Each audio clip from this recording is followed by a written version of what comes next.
Silver is sitting at $70.37 per ounce right now on August 28th, 2026, according to, and it's already up $1.23 from where it closed yesterday. That's a jump of almost 2% before most of the country has even had coffee. And the reason isn't a mystery.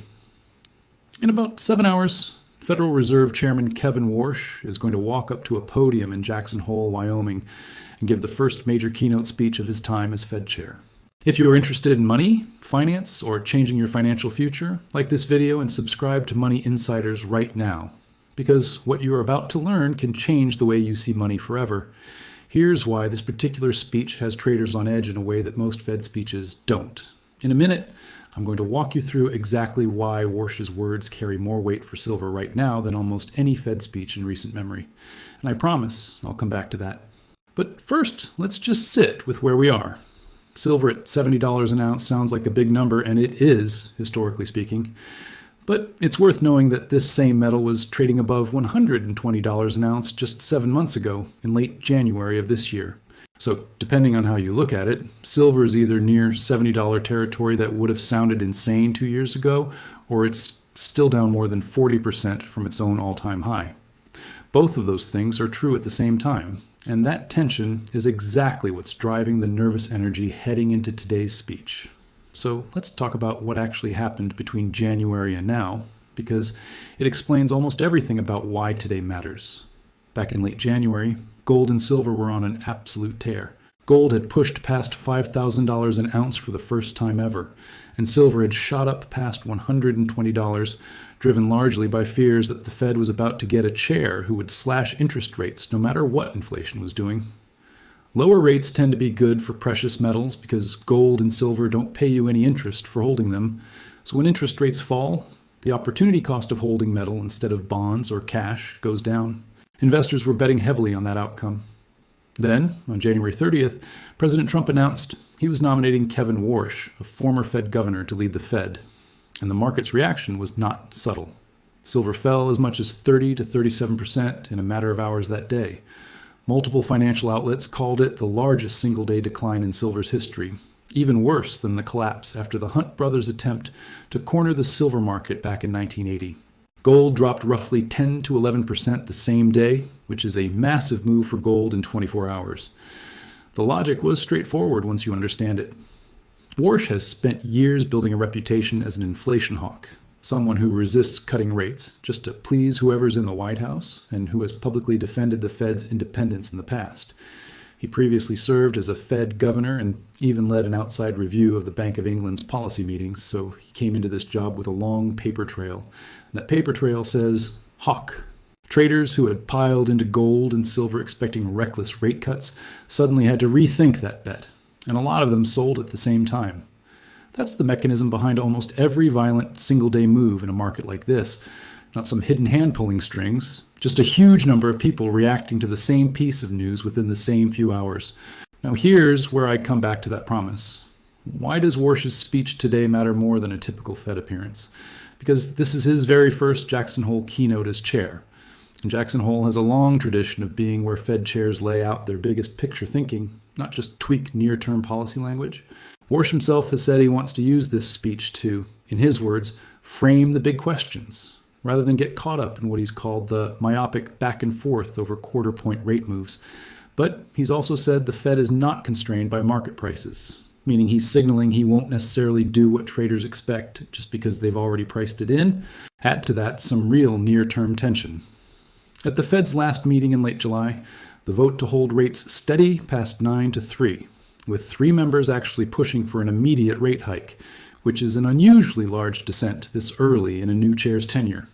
Inflation data released this week also came in a touch hotter than expected, and there's been genuine turbulence in the bond market recently, serious enough that the Treasury stepped in to try to calm things down. So Warsh isn't speaking into a quiet, settled moment. He's speaking into a Fed that's visibly divided at a time when markets are still trying to figure out who he really is as chair. There are a few specific things market strategists say they're listening for today, and knowing what they are will help you make sense of the headlines later. One is whether Warsh gives any real clarity on the relationship between the Fed and the Treasury right now, since the Treasury has already taken unusual steps to try to calm the bond market this month. and investors want to know whether the Fed will lean into that or push back against it. Another is whether he says anything concrete about the path of interest rates into the fall, given that roughly a third of bond traders are currently pricing in the possibility of a rate hike, not a cut, at the September meeting, which is a very different setup than the rate cut euphoria that drove silver to its January highs. And a third thing worth watching is whether Warsh talks about artificial intelligence and its effect on the economy, since he said publicly that he thinks the AI investment boom will help bring inflation down over the long run, even though it's pushing up costs right now for things like construction labor and computer memory chips. None of that is a guarantee of what he'll actually say. It's simply the framework serious market watchers are using to judge the speech once it happens, and it's a lot more useful than guessing blindly. It's also worth understanding what happened to silver in the months between that January crash and today, because the price didn't just crash once and then sit still. After the initial plunge below $85, silver spent the following days bouncing around as traders repriced their expectations, briefly rallying back above $80 before drifting lower again over the following months, as the reality of a more hawkish Fed chair settled in. That kind of choppy, multi-month grind lower after a sharp initial crash is a pretty normal pattern in markets recovering from a speculative blow-off top. And it's part of why silver landing back around $70 today, right before another major Warsh speech, feels like such a pivotal moment. A lot of the easy, fear-driven money has already left the market. What's left is a more genuine test of whether the underlying case for silver holds up now that the hype has cooled off. Let's zoom out from the Fed for a second and talk about what's actually supporting silver demand on the ground, separate from all this speech watching and headline chasing. Silver isn't just a shiny investment metal, it's a real industrial workhorse. And honestly, that's easy to forget when all anyone talks about is the price chart. Silver is the best electrical conductor of any metal on Earth, better than copper or gold, which is why it shows up in places most people never think about. Connectors and switches in cars, medical devices, high-end electronics, and a huge range of circuit boards. And over the past several years, demand from the solar industry specifically has been climbing steadily because silver is a key ingredient in the conductive paste used in most photovoltaic solar panels. As countries keep building out solar capacity year after year, that source of demand has generally kept growing along with it. Electric vehicles are another area worth watching, since EVs tend to use more silver-containing electronics than traditional cars, though I don't want to hand you a precise figure on that without a verified current source in front of me. I'd rather tell you honestly that I don't have an exact number than make one up to sound more impressive. The direction of the underlying trend, though, is well documented and consistent. More solar installation and more electrification globally has generally meant more industrial silver demand. On the supply side, silver is a strange metal in one specific way. Most of it isn't mined because someone went looking for silver specifically. The majority of the world's silver actually comes out of the ground as a byproduct of mining for other metals, mainly copper, lead, zinc, and gold. Very few mines on Earth are primary silver mines, meaning silver is the main thing they're digging for. That matters because it means silver supply doesn't respond quickly to silver's own price. If silver prices spike, mining companies can't just flip a switch and dig up more of it because they're really running copper or zinc operations first, with silver coming along for the ride as a secondary product. Recycling adds some additional supply on top of new mining, particularly from industrial scrap, old electronics, and jewelry, but it's not enough on its own to fully offset demand growth in years when industrial use is strong. The Silver Institute, which is the industry's main research body, has been flagging a multi-year gap between how much silver the world uses and how much gets newly produced. I'm not going to hand you a precise tonnage figure for that gap because I don't have a verified current number in front of me, but the qualitative story, demand consistently outpacing new supply for several years running, has been a consistent theme in their reporting, and it's one of the more genuinely fundamental arguments in silver's favor, separate from anything happening in Jackson Hole today. Let's put today's price in even longer historical context, because it helps to know where $70 actually sits on the map of silver's history. Silver's famous nominal peak before this year was back in 1980, when the Hunt brothers tried to corner the entire silver market, borrowing heavily to buy up enormous quantities of physical silver before regulators changed margin requirements, and the whole scheme collapsed, briefly pushing prices up near $50 an ounce before crashing back down hard. It took silver more than 3 decades to threaten that level again, finally getting close to $49 in 2011, during a period of heavy investment demand in the aftermath of the 2008 financial crisis, when investors were nervous about currency stability and central bank money printing. After that 2011 peak, silver spent most of the 2010s and early 2020s trading well below its old highs, often somewhere between $15 and $30 an ounce, including a sharp dip during the early days of the COVID-19 pandemic in 2020 before it recovered.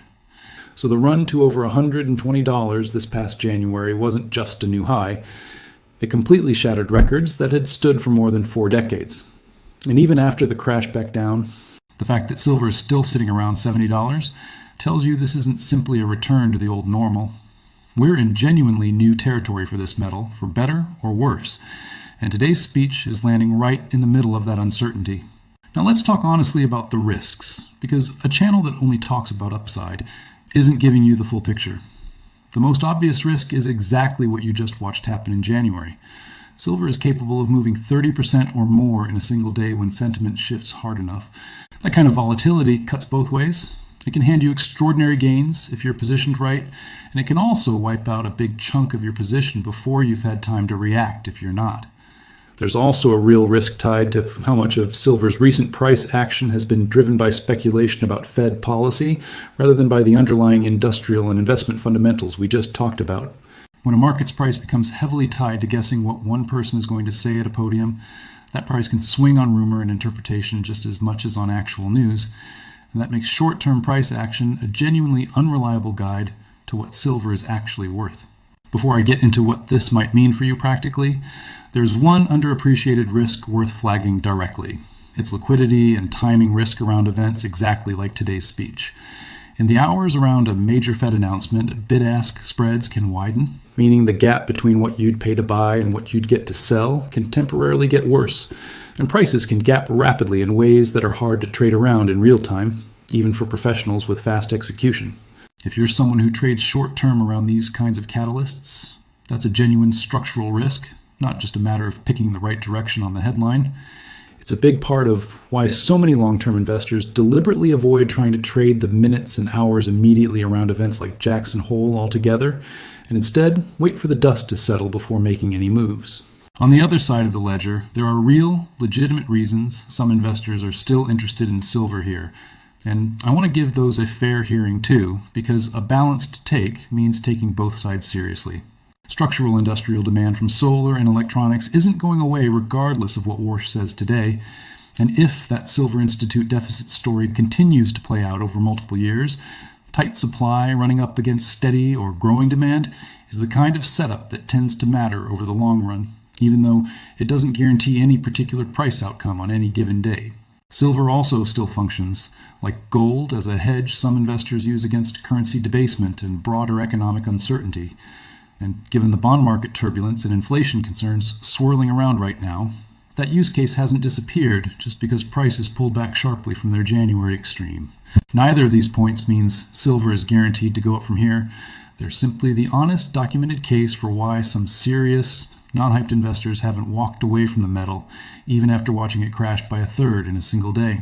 So, what does all of this actually mean for you? Sitting here today, watching the price tick around ahead of a speech that hasn't even happened yet. First, and I say this every time because it's true, nothing in this video is financial advice, and I'm not a licensed advisor. I'm a guy who reads a lot of market data and tries to explain it honestly, so you can form your own view with real information. If you're thinking about silver, the most useful thing you can do is treat today's speech as one data point among many, not a single moment that determines your entire strategy. Watching how the market actually reacts in the hours after Warsh speaks will tell you more than any prediction I could make right now about what he's going to say or what it means. People generally hold silver a few different ways. Physical bullion, like coins and bars. Silver-backed exchange-traded funds that track the price without you having to store metal yourself. Or as shares in silver mining companies, which tend to move even more sharply than the metal itself in both directions. Each of those comes with its own trade-offs around storage, fees, and risk. And none of them is inherently the right choice. It depends entirely on what you're trying to accomplish and how much volatility you can actually stomach. If you're considering silver as part of a longer-term position, the volatility we've seen this year in both directions is a pretty strong argument for sizing any position conservatively and thinking in years rather than days. If you're drawn to silver specifically because of a short-term trading opportunity around this speech, just go in with clear eyes about how sharp and fast these moves can be in either direction, and never risk money you genuinely can't afford to lose. Silver carries real risk, the same as any other asset, and anyone telling you otherwise on either side, whether they're promising it's going to the moon or promising it's about to collapse, is selling you a story rather than informing you. One last honest thought before I let you go.